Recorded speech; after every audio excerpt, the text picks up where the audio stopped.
ayuda a que te cuides. Y nosotros también. En 10 en compañía. Ahora te hablamos de salud.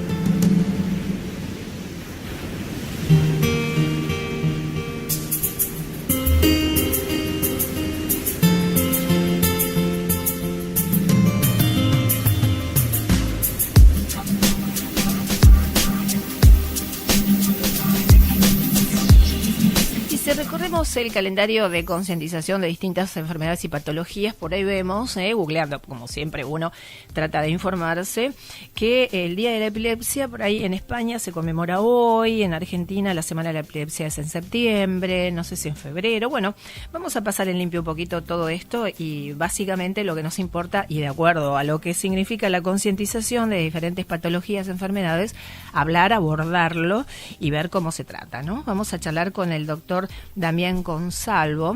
El doctor es especialista en estas cuestiones, justamente es médico neurólogo a cargo del área de epilepsia en el Instituto de Neurología y Neurocirugía del Sanatorio Los Arcos y vicepresidente de la Liga Argentina contra la Epilepsia. Allí vamos a charlar con él. ¿Cómo está, doctor? Buen día. No sé, ¿lo tuteo o no lo tuteo? Bueno, vemos. Sí, no hay ningún problema. Vemos. ¿Cómo estás, Damián? Bueno, un gusto recibirte al aire de nuestro programa. Gracias por estar allí. Y bueno, sí, sintéticamente el tema del día igual va más allá, ¿no? Del día de concientización. Siempre es oportuno hablar de distintas enfermedades y poder informar a la gente. Pero es como que así surgía dentro de Google diferentes fechas. Sí. Siempre es bueno concientizar y tomar conciencia, digamos, en relación a la epilepsia, me parece bueno, sin fijar ninguna fecha estándar por el calendario.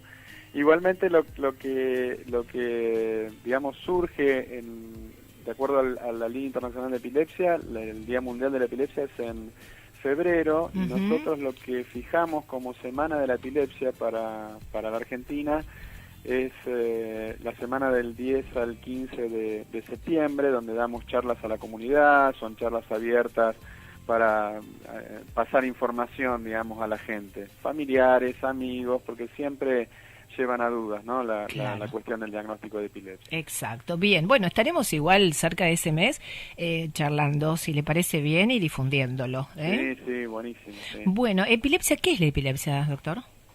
La epilepsia es una enfermedad crónica que se expresa, digamos, por diferentes formas de manifestación clínica, donde los eventos dependen mucho de la zona del cerebro donde empiecen y que tienen la característica, estos episodios, de empezar y terminar en forma brusca. Eso es un poco la caracterización, digamos, clínica de los episodios. La idea es que estos episodios tienden a repetirse, ya sea porque el paciente tenga los episodios a repetición o porque uno, digamos, pueda llegar a hacer el diagnóstico a través de un solo episodio que el paciente ha tenido, que encuentre ciertos elementos predisponentes para hacer pensar que ese episodio se va a repetir. Entonces, estaría también ante el diagnóstico de la enfermedad de epilepsia. ¿Cuáles son las causas? ¿Hay establecidas? Las causas varían mucho de acuerdo a los grupos etarios, ¿no? O sea, los chiquitos, sobre todo, uno piensa más en alteraciones metabólicas, en alteraciones de índole genética, en los adultos, un poco ya en los adolescentes, digamos, entrando a la adultez, las formas también uno pensaría más en formas genéticas. Y en los adultos ya mayores uno piensa en lesiones secundarias, sobre todo lo que uno ve es accidente cerebrovascular, ¿no? Nosotros acá en el Sanatorio de Los Arcos tenemos una población con muchos pacientes con accidente cerebrovascular que desarrollan a lo largo del tiempo crisis de epilepsia, también se ven traumatismo de cráneo, también se ven pacientes con algún tipo de malformación del desarrollo de la corteza cerebral, que eso es más en chicos o adolescentes. ¿Congénito existe algo hereditario o algo que tenga que ver con eso, no? Hay, digamos, diferentes enfermedades que el paciente, digamos, puede tener. No toda forma de epilepsia es adquirida, digamos, genéticamente, pero por ahí hay cierta predisposición familiar, a veces de encontrar, o sea, si uno encuentra en la familia algún paciente con epilepsia, también es como que existe cierta predisposición en la familia a presentarla. Bien. O sea, hay diferentes cosas que uno puede encontrar, digamos, de acuerdo al análisis familiar y al análisis personal del paciente en sí, ¿no? Le hago una pregunta, no sé si si cabe, pero me parece que a lo mejor dentro de la prevención, porque imagino, no sé si tiene, digamos, la posibilidad de prevenirse antes de hacerle la pregunta. Sí, es una buena pregunta, porque en realidad uno hace mucho tiempo planteaba, por ejemplo, la posibilidad de hacer prevención de epilepsia antes de determinadas circunstancias. Por ejemplo, pacientes que tienen traumatismo de cráneo severo o pacientes que van a ser operados de lesiones cerebrales, entonces se usan como prevención de esto las medicaciones anticonvulsivantes o antiepilépticas. Sin embargo, los estudios a largo plazo demostraron que no tiene demasiado sentido dar este tipo de medicación, excepto en algunas situaciones puntuales. O sea, no hay, digamos, opción a saber qué paciente que tiene la misma lesión, alguno va a desarrollar epilepsia y otro no. Ese sería un punto muy interesante, digamos, de estudio a largo plazo que sería bueno tener en la literatura que nosotros leemos, ¿no? Si se presenta de alguna forma, si no sabemos si hay antecedentes, etcétera, ¿con qué síntomas se manifiestan y cuáles serían los del estudio o básicamente para dónde ir cuando tal o cual manifestación aparece en el cuerpo para tener, digamos, una idea si es epilepsia o no?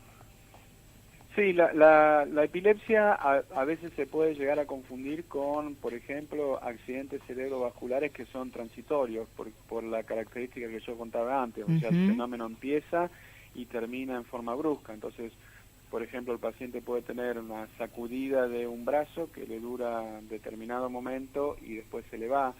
El paciente puede tener algún fenómeno visual en determinado momento y se le va.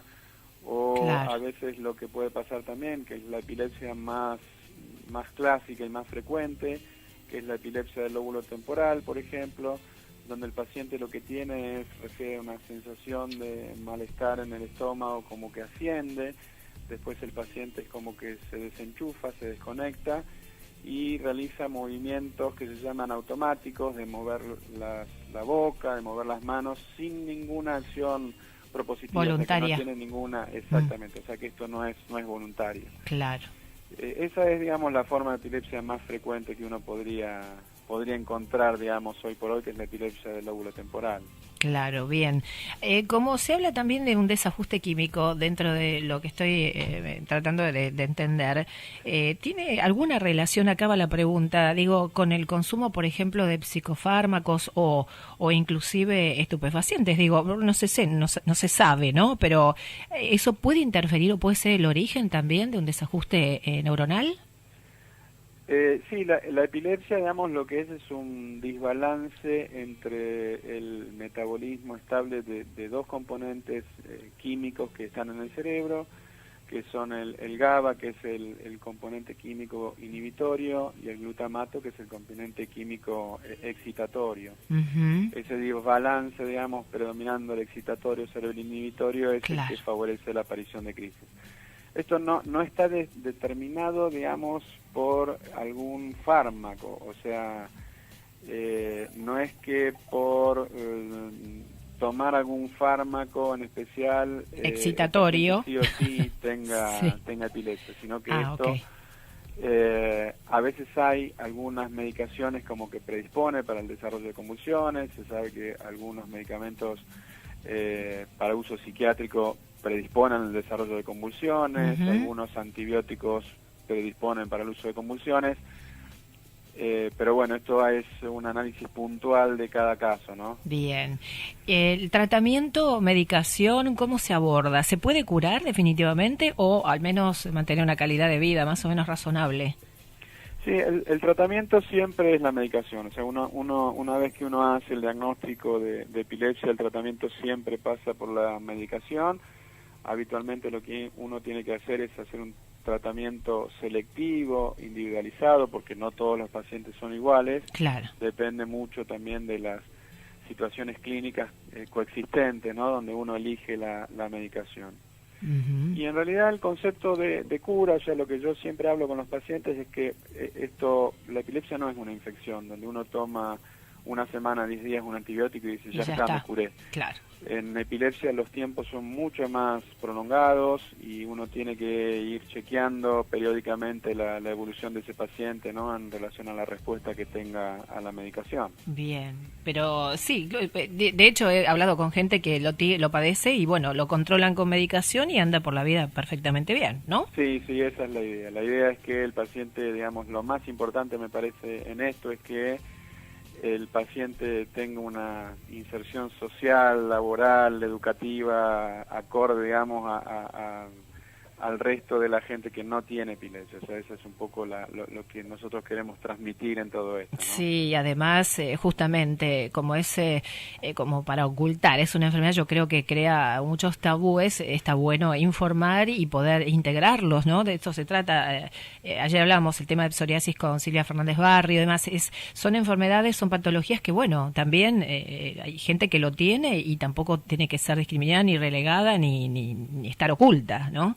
Totalmente, sí. Yo creo que la falla es en el tema de la educación. O sea, me parece uh-huh. que educando a la gente, a los amigos, a los familiares, a los maestros, a la gente del trabajo, es donde uno, digamos, genera este tipo de cuestiones y que se saquen las inquietudes, porque en realidad si no, uno es como que termina discriminando a los pacientes cuando no debería ser, ¿no? Exactamente.